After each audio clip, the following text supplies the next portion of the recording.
All right, polished. We polished the boat out. What we did, had to take these tie downs off. Got the holes here. We're gonna reinstall it. 3/16. They're 3/16 by 1 inch or so.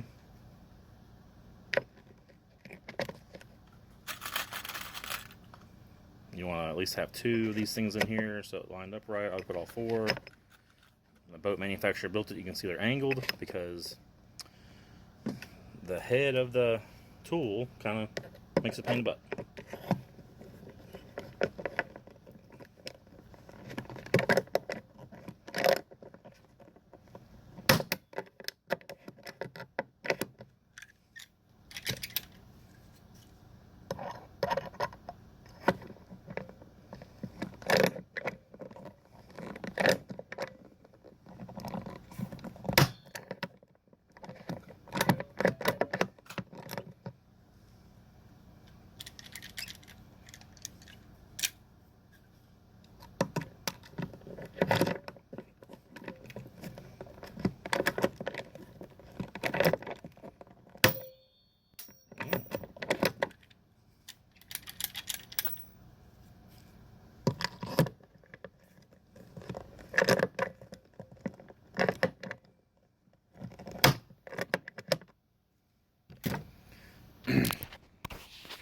And just like that, done up.